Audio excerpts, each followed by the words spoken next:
왕이 오신다. 경계에 맞는 찬양이었다고 믿습니다. 별로 동의를 안 하시네요.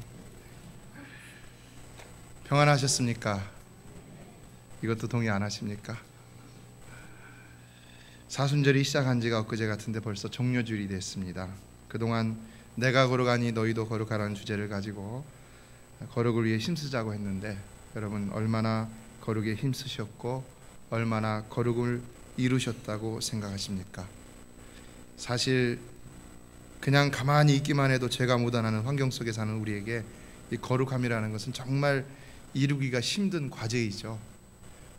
그래서 예전에 선조들을 보면은 아예 세속을 떠나서 수도원이나 기도원으로 들어갔던 것을 볼 수 있습니다.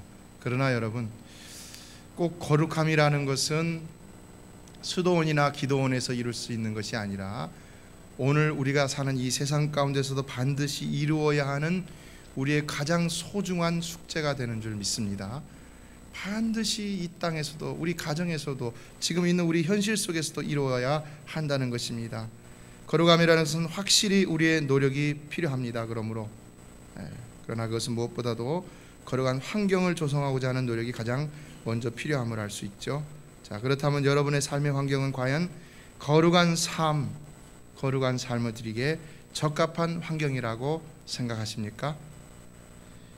어제 신문을 보니까 이 인근에 거주하는 40대 한인 여인이 요즘 이혼을 심각하게 고려 중인데, 여러분 그 이유가 뭔지 아십니까?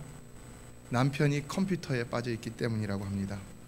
밖에서는 술, 담배도 안 하고 아주 성실한 사람인데요, 이상하게 집에만 오면은 방에 틀어박혀 갖고 컴퓨터에 빠져 갖고는 온라인 게임이다, 채팅이다, 심지어는 음란물에 빠져 갖고 아내와 함께하는 시간이 없어 갖고 부부 싸움이 그칠 날이 없다는 것입니다.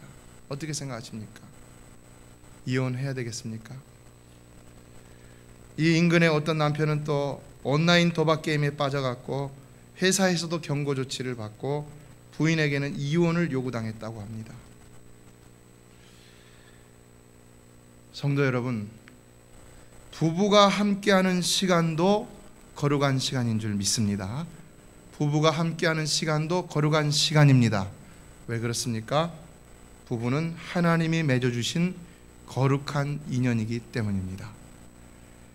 그렇기 때문에 부부라는 그 자체가 거룩하다는 것을 우리는 알아서 그 부부로 만들어진 가정이 작지만 거룩한 나라를 이루려고 노력해야 한다는 것입니다. 그래서 성도들은요, 가정에 돌아오면요, 가족들과 함께하면서 거룩한 나라를 이루려고 하는 이 사명을 또한 감당할 수 있어야 하는 것입니다. 일터도 마찬가지죠. 만약 우리의 일터가 우리로 거룩함에 이르는 일에 지장을 준다면 어떻게 되겠습니까? 우리는 과감히 그 거룩을 위해서 사업이나 직장도 바꾸는 결단이 있어야 하는 것이죠. 여러분, 솔직히 우리가 말해서 사실이 먹고 사는 것보다 더 중요한 것이 경건한 삶이죠. 다만 우리가 물질이 없으면 아예 살기가 너무 힘든 땅에 살고 있기 때문에 물질의 노예가 되어가고 있는데, 그러나 그렇다고 해서 물질 중심의 삶이 결코 정답이 될 수는 없다는 것을 우리 모두는 너무나 다 잘 알고 있다는 것입니다. 그래서 우리는 노력해야 한다는 것이죠. 이처럼 거룩함이라는 것은 삶의 환경과 삶의 습관을 바꾸려는 노력이 없이는 좀처럼 이루기가 힘든 것이 바로 이 거룩함이라는 것입니다. 그래서 보면요, 성령 충만한 사람들은요, 자신들의 삶을 가장 먼저 어떻게 해서든지 간에 세속으로부터 구별시키려는 이런 노력을 먼저 하고 있는 것을 보게 됩니다. 그래서 다른 시간보다도 기도하고 말씀 보는 시간에 더 시간을 많이 할애하고요, 또 예배도 잘 빠지지 않고요, 가정에서도 가정 예배를 드리고요, 어떤 부분은 함께 금식을 하고요, 어떤 부분은 또 함께 기도원에 가기도 합니다. 어떻습니까? 여러분, 예수님도 습관을 쫓아서 감람산에 가셨다고 했죠. 이 말은 뭡니까? 습관을 쫓아갔다. 어떤 툴 안에 예수님의 삶을 집어넣었다는 것이죠. 이건 뭘 말하는 것입니까? 예수님의 노력을 말하는 것입니다. 예수님의 노력.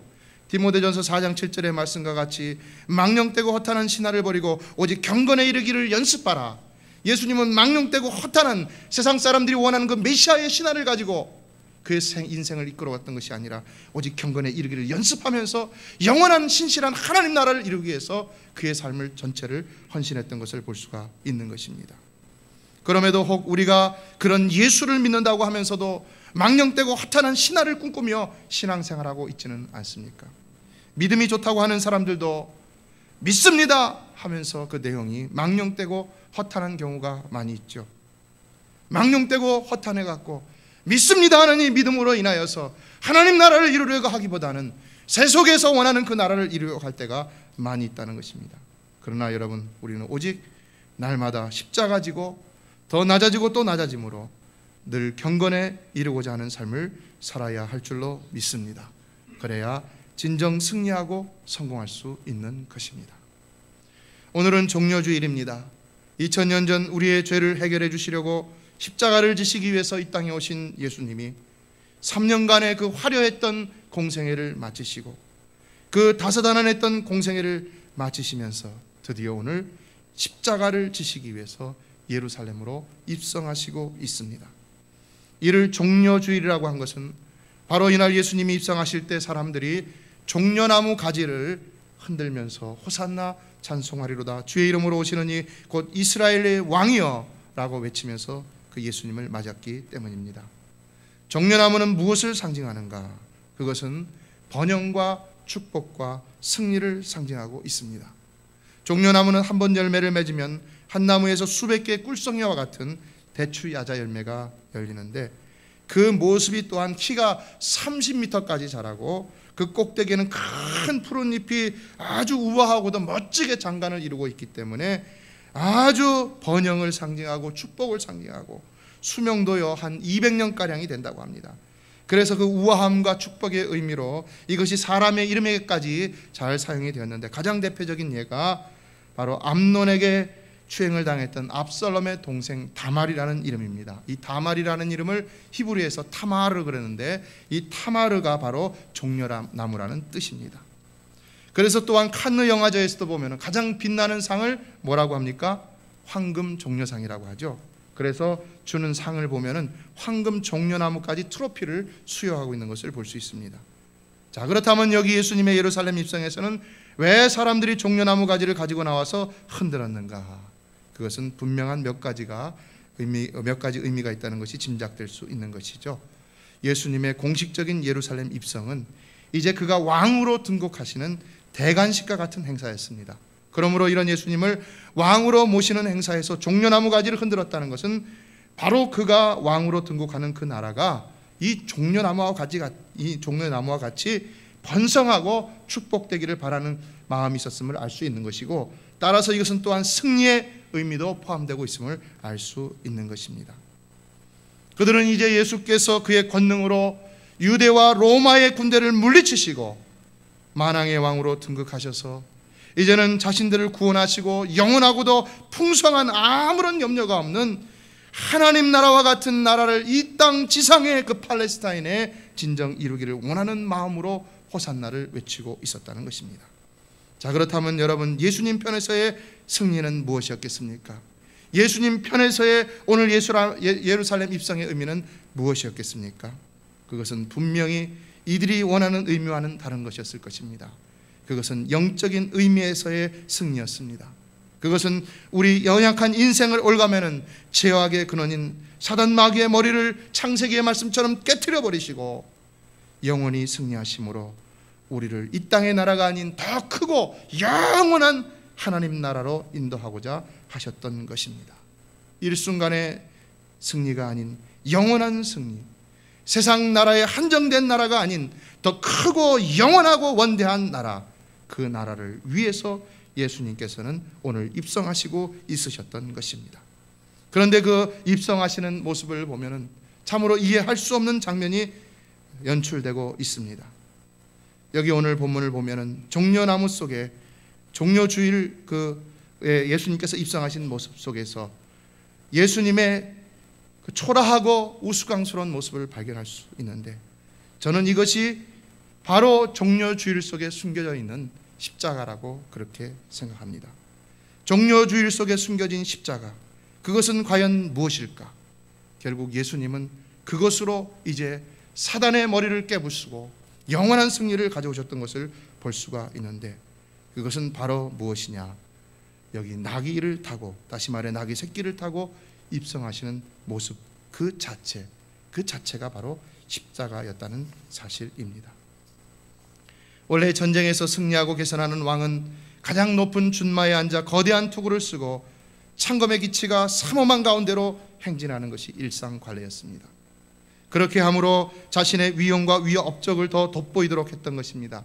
그런데 갈릴리로부터 온 수많은 사람들과 함께 또한 그것의 수많은 사람들의 열광과 환호 속에 등장하신 예수님은 정작 그런 모습과는 너무나 거리가 멀었다는 것입니다.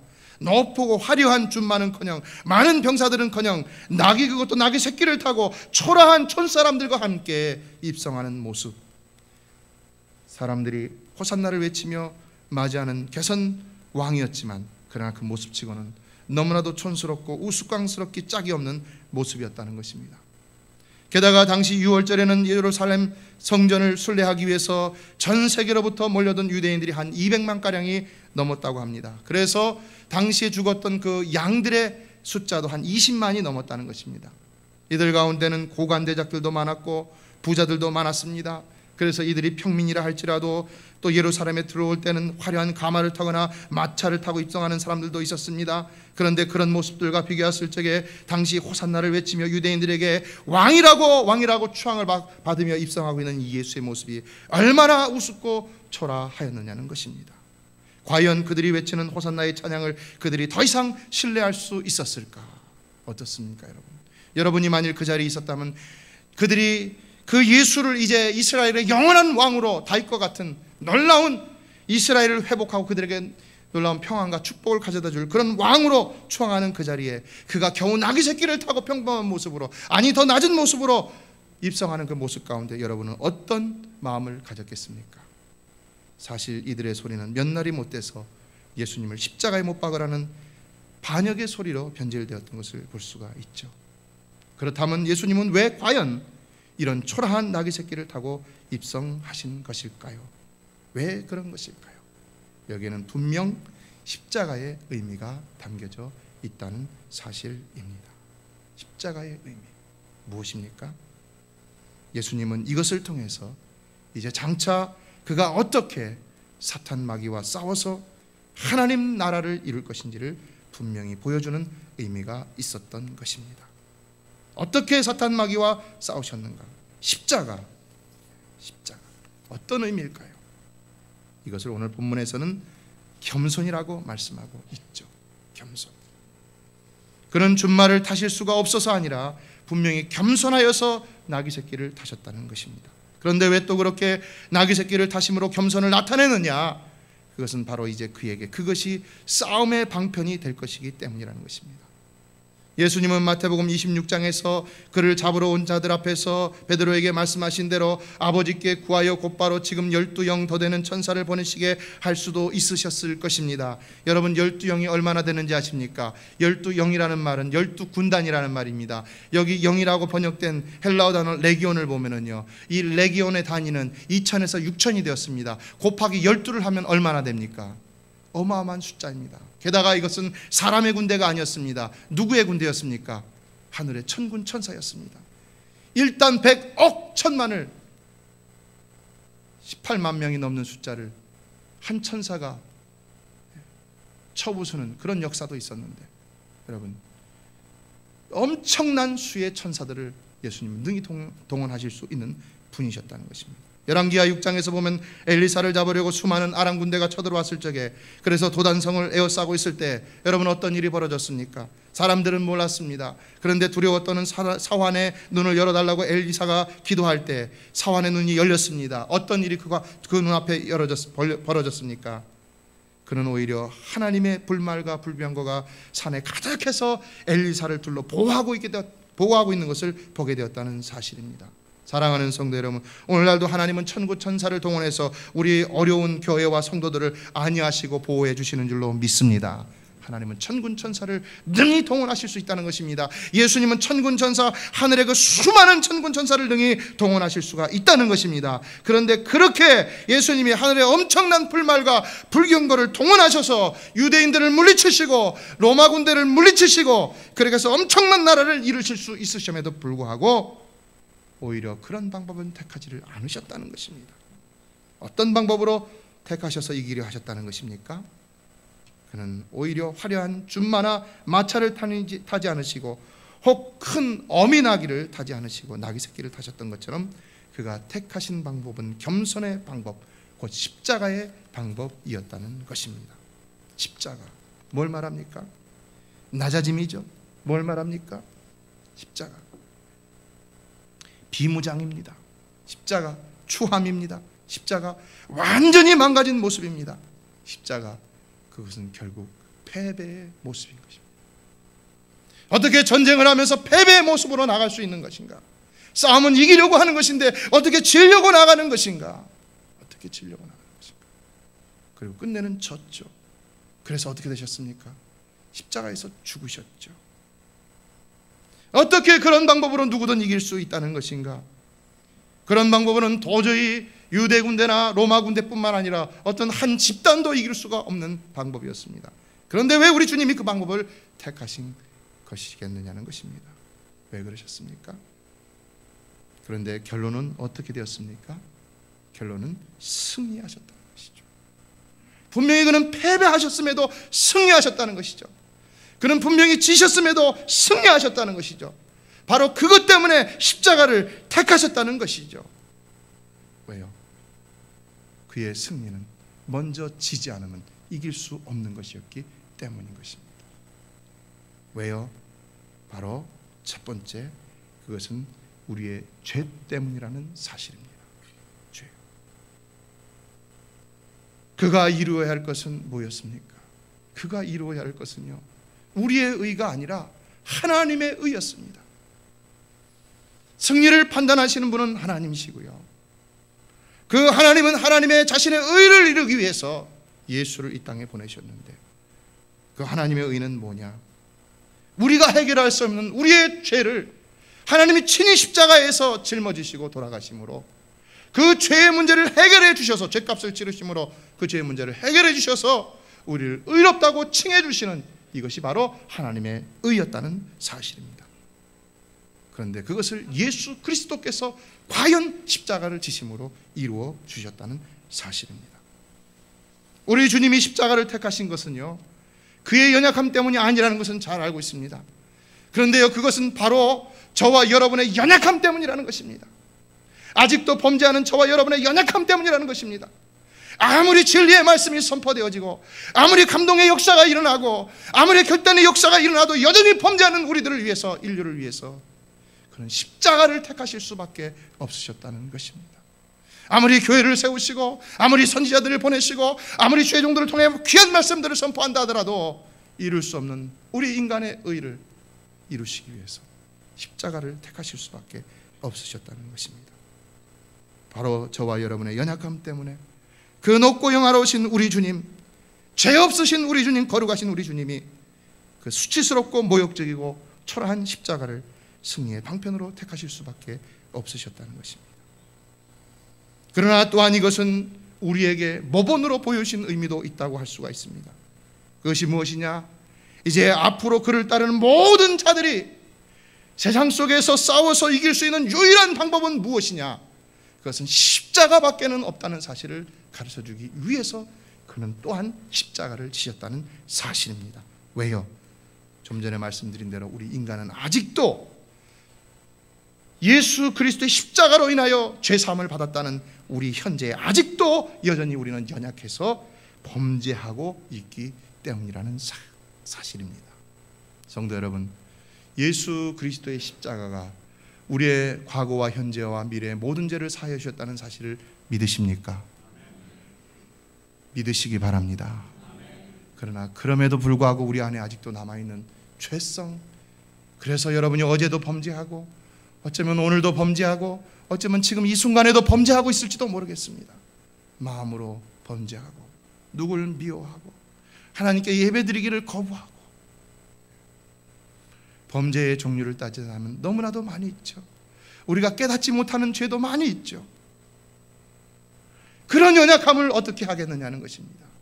그렇기 때문에 십자가가 아니면 다른 방법이 없기에, 또한 우리에게 우리 주님은 지난 주일날 말씀드린 대로 아무든지 나를 따르려거든 자기를 부인하고 자기 십자가를 지고 나를 좇을 것이니라 라고 말씀했다는 사실입니다.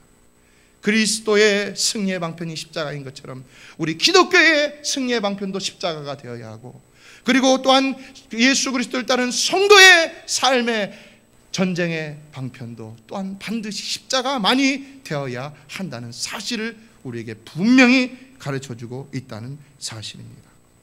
이제는 내가 십자가로 승리했으니까 너희는 더 이상 십자가를 질 필요가 없다, 이렇게 말하면 얼마나 좋겠습니까? 그런데 우리 주님은 뭐라고 했습니까? 그래도 여전히 우리 자신을 부인하고 우리 십자가를 지고 예수님을 따르라고 그렇게 말씀하셨다는 것이죠. 아직까지도 연약하여 여전히 범죄하는 우리 인간 안에는 여전히 오직 십자가만이 진정 하나님 나라를 이룰 수 있는 유일한 방편이 되기 때문이라는 사실입니다. 사람은요, 나도 또 내가 대하는 다른 사람도요, 여전히 부족하고 불완전하기 때문에 십자가가 아니면은 다른 방법이 없다는 사실을 깨달아야 합니다. 그래서요, 초대교회 사도들도요 보면은 기도할 때마다 질병이 나고 귀신이 물러가고 놀라운 기적과 역사가 일어났지만은, 그러나 그때도 여전히 예수님의 십자가들은 그런 자신들의 능력을 빌어서 세상 가운데 어떤 기득권을 취하려 하거나 세상 나라를 전복시키려고 하지 아니하고 여전히 예수님과 같이 십자가를 지시는 방법으로 하나님 나라 복음을 전파했다는 사실입니다. 그들은 한순간이라도 십자가를 놓은 적이 없었습니다. 그래서 오히려 세상 권력이 그들에게 다가올 때 그들은 어떻게 했습니까? 그들은 땅속으로 그 핍박을 피해서 들어가기 시작했다는 것입니다. 숨어버리고 도망가, 실패하는 것 같죠. 십자가의 방법이죠. 왜 피합니까? 우리에게도 능력이 있는데 왜 피합니까? 우리에게도 말의 권세가 있는데 왜 피합니까? 우리에게도 하나님의 권능을 불러올 수 있는 능력이 있는데 왜 피합니까? 그러나 그 방법은 우리 기독교의 방법이 아니기 때문에 결코 그 방법을 취하지 않고 예수님과 같이 그들은 십자가의 방편으로 오히려 더 숨어버리고 실패하는 쪽을 택하였다는 것입니다. 결국 어떻게 되었습니까? 어떻게요? 기독교가 사라져버렸습니까? 아니죠. 더 사실은 왕성하게 일어나고 있었죠. 무려 250년이 넘는 로마의 10대 박해 속에서도, 그 엄청난 로마의 10대 박해 속에서도 사자굴에 들어가고요, 칼에 찔리고요, 화형에 당하는 그런 엄청난 핍박 가운데서도 하나님 나라 복음은요 더 넓게 퍼지고 더 깊이 파고 들어가서 로마 지도층의 황실에게까지, 중심부까지 파고 들어가서 훗날은 콘스탄틴 대제로 인하여서 기독교 해방령을 내리지 않으면 안 되는 역사까지 이루게 하였다는 사실입니다. 어떻습니까, 여러분? 십자가가 실패하는 것입니까? 그러나 정작 기독교가 쇠퇴의 일로를 걷게 된 것은 언제부터입니까? 언제부터입니까? 아이러니하게도 그것은 오히려 기독교 왕국이 세워짐으로, 이제 데오도시우스 황제에 의해서 기독교가 국교로, 로마의 국교로 제정이 되고 그 이후로 중세시대로 연결되는 기독교 왕국의 화려한 강력한 권력이 기독교 안에 생기게 되면서 이제 십자가가 권위와 교회가 십자가가 아닌 권위와 권력으로 세상을 다스리고 이기려 함으로 인해서 결국 교회는 쇠퇴하기 시작했다는 사실입니다. 얼마 전 한국의 기독교 TV에서 교계의 원로 지도자들이 나와서 지금 현재 한국교회의 상황을 개탄하면서 여러 가지 말씀들을 나눴는데, 그 가운데 이 말씀을 나누시면서 공감을 하셨다고 합니다. 기독교는 왕국을 이루면 타락합니다. 기독교는 왕국을 이루면 타락합니다. 세계 기독교 역사에서도 기독교가 박해당했을 때 그 생명력이 왕성했고, 기독교가 왕성해져 기독교 왕국을 이루었을 때는 오히려 격공과 타협해 타락했던 것처럼 한국 기독교도 이제 성장 위주가 아니라 열매 맺는 회개와 영적 각성으로 하나님의 자비와 긍휼 속에서 다시 살아나야 할 때입니다. 여러분 어떻게 생각하십니까?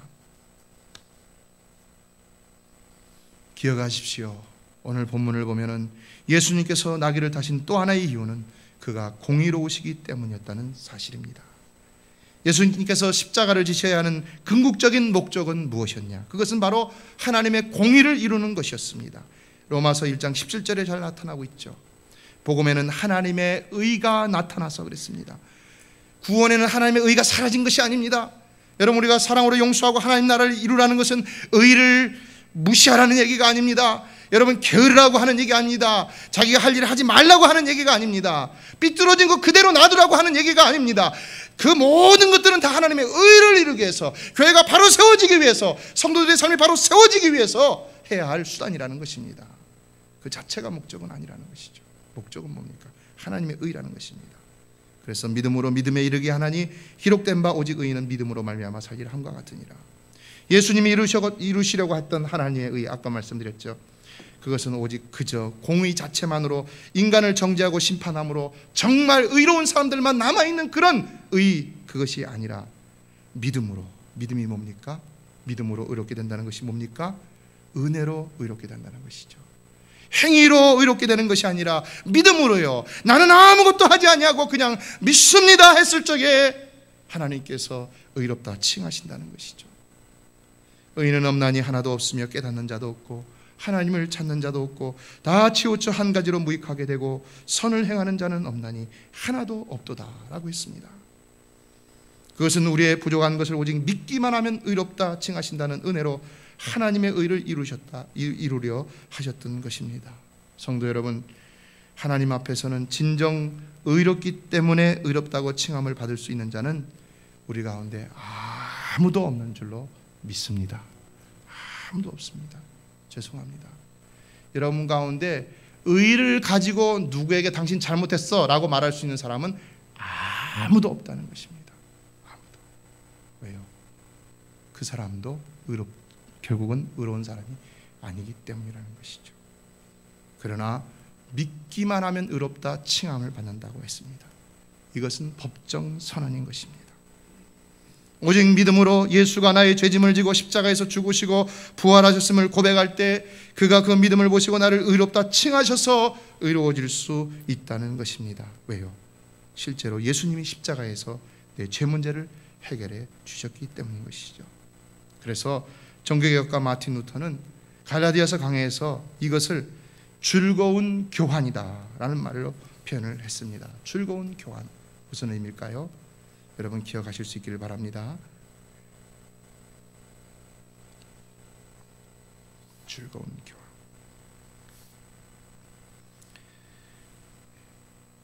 우리 주님이 원하시는 이 땅에 하나님 나라, 예수님 자신이 정치적인 메시아가 되어서 세상의 군대들을 물리치시고 세상의 왕으로 군림하시는 것이 아니죠. 오늘날 우리가 일으켜야 할 진정한 하나님 나라, 결코 세상적인 기준에서 성공과 실패를 말하는 그런 하나님 나라가 아니라, 그래서 단순히 교회가 커지고 재정이 많아지고 또 여러분이 다 부자가 되고 그래서 무엇이든지 간에 원하는 것은 척척 다 그 물질과 권력의 힘으로 해내는 그런 나라가 아니라, 여전히 오늘 나귀 새끼를 타신 예수님과 같이 낮아지고 또 낮아져서 오직 총과 칼이 아닌 어떤 큰 물질과 권력이 아닌 십자가로만 승리하여 보다 근본적인 영의 문제를 해결해 줄 수 있는 진정한 하나님 나라라는 사실입니다. 여러분 이것을 믿으십니까? 그래서 예수님은 정치적인 메시아가 돼서 왕국을 이루신 것이 아닙니다. 그래서 기독교는 세상 가운데서 언제나 십자가를 통해서만이 승리하도록 해야 하는 것입니다. 개인의 신앙생활에서도요, 십자가로 이기려 해야 하는 것이죠. 어떤 직분이나 물질이나, 죄송합니다, 어떤 나이나 아니면 내가 가지고 있는 남보다 더 가지고 있는 어떤 기득권으로 다른 사람을 이기려 해서는 안 된다는 것입니다. 성도 여러분, 오늘날 우리 성도들은 남보다 더 허리를 숙임으로 승리하고, 더 겸손한 말을 함으로 승리하고, 더 상처를 품어줌으로 승리하고, 더 희생함으로 승리하고, 더 다른 사람의 연약함을 받아줌으로 승리할 수 있어야 할 줄로 믿습니다. 만일 아직도 우리 가운데 허리가 뻣뻣함으로 승리하려 하고 교만한 말로 거친 말로 승리하려 하고 상처를 줌으로 승리하고 희생을 시킴으로 승리하려는 사람이 있다면 그것은 올바른 신앙이라고 말할 수 없을 것입니다. 그것은 온전한 하나님 나라를 이룰 수 있는 방편이 아니라는 것입니다. 한순간은 승리할 수 있을지 모르지만 결국 후에는 예수님이 원하는 하나님 나라를 이루지 못하기 때문에 자신도 망하고 다른 사람도 망하게 되는 수단이 될 수 있다는 사실, 우리는 알아야 하는 것입니다. 왜 십자가가 즐거운 교환의 장소인가? 마틴 루터는 이렇게 말했습니다. 우리와의 이 즐거운 교환으로 그분은 우리의 죄된 인격을 자신에게 입히시고 자신의 무죄하고 승리하시는 품격을 우리에게 허락하시었다. 이것을 잊고 단장한 우리는 율법의 저주에서 해방되었다. 십자가는 바로 도저히 상식적으로는 믿을 수 없는 하나님과의 신비한 영적 거래가 이루어지는 곳이라는 사실입니다. 그러나 인간에게는 항상 이익이 되지만 하나님께는 어떻습니까? 하나님께는 손해인 것이죠. 그럼에도 그곳에서는 하나님이 그렇게 손해를 보심에도 불구하고 그 십자가 위에서는 다툼도 없고요, 성냄도 없고요, 실랑이도 없고요, 피차가 만족하고 행복해하는 교환만이 이루어지고 있다는 사실입니다. 무엇을 말해주고 있습니까? 오늘날 우리도 온전한 만족과 온전한 행복과 온전한 승리를 누리려면 바로 이 십자가를 택해야 한다는 것입니다. 그래야 우리 안에 하나님의 의가 이루어지는 온전한 하나님 나라를 이룰 수 있다는 것입니다. 콜롬비아 대학의 마크 릴라 박사는 사산된 신이라는 책에서 하나님은 개인의 영성 안에만 머물러야 한다.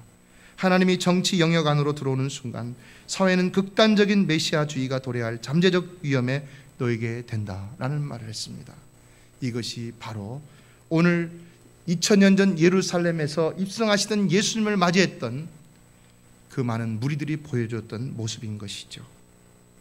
그러나 사실 기독교는 그 근본 전신이 전반적으로 십자가가 되어야 한다는 사실을 빼먹고 있었기 때문에 이런 말을 한 것이죠. 그렇다면 왜 이런 유능한 철학자가 이런 말을 하고 있을까요? 그것은 십자가가 상실된 교회의 현실이 있기 때문이라는 사실입니다.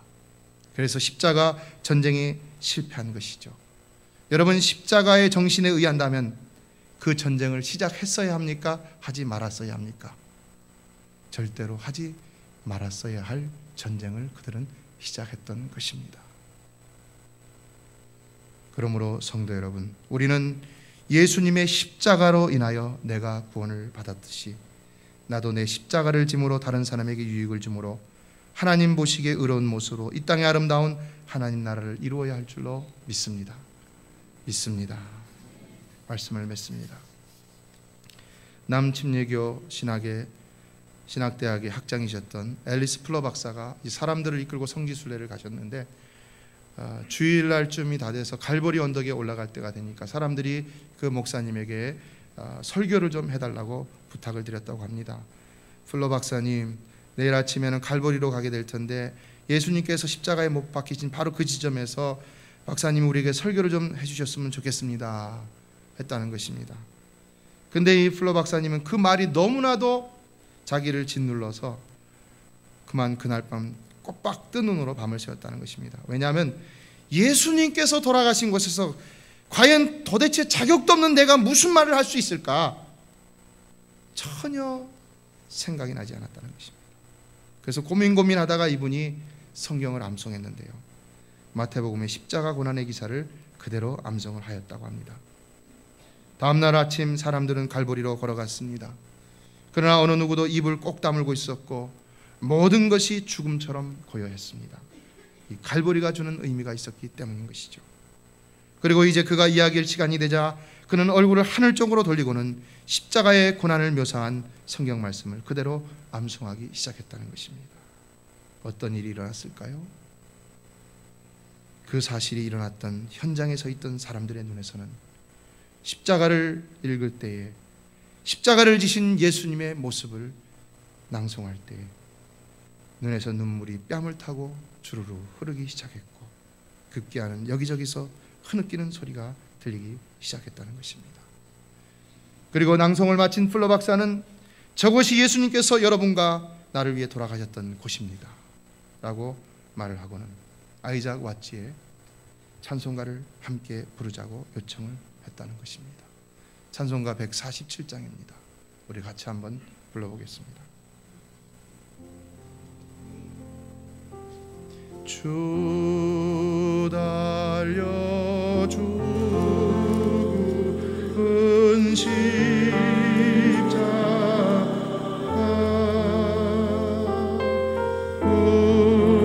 우리가 생각할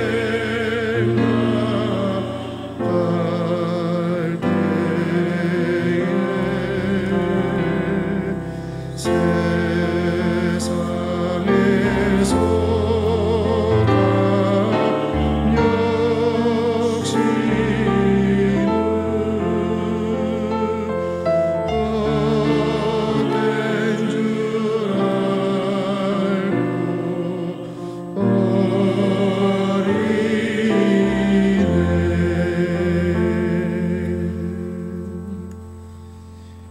여러분은 얼마나 십자가를 생각하시고 있습니까?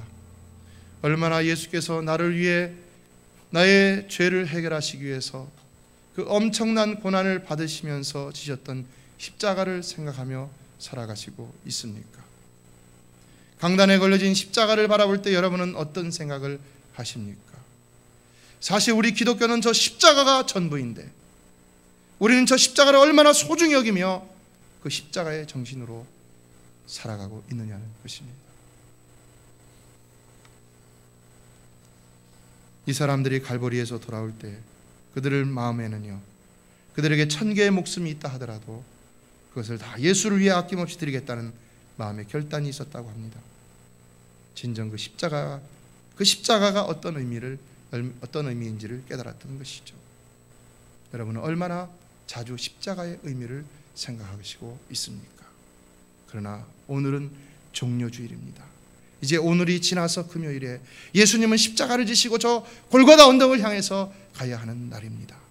오늘 우리가 그 십자가를 생각하지 않으면 1년 중 과연 어느 날에 그 십자가를 생각할 수 있을까요? 그러므로 오늘 이 시간에 우리 다 같이 동영상을 보면서 그리스도의 십자가에 대해서 한번 깊이 있게, 그 십자가가 무엇이며 왜 십자가를 지셨는지 다시 한번 마음에 새기며 나에게 주는 의미는 무엇인지 다시 한번 되새겨볼 수 있기를 바랍니다.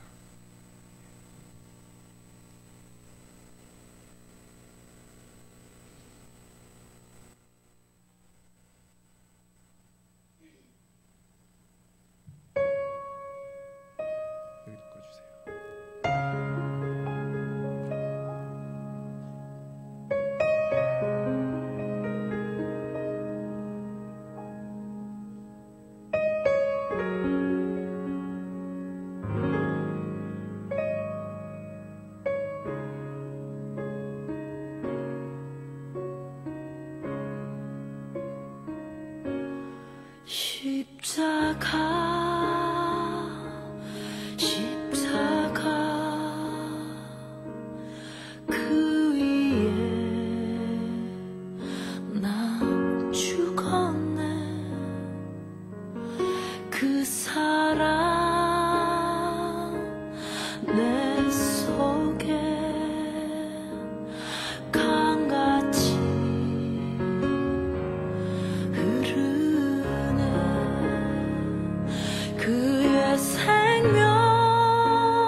생명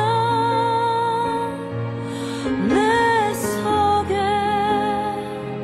그의 능력 내 안에 그의 소망 내 삶에 나의 삶 주의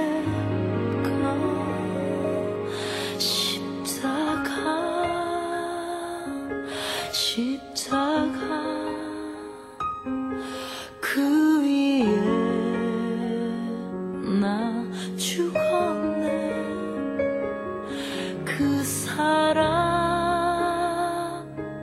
내 속에 강같이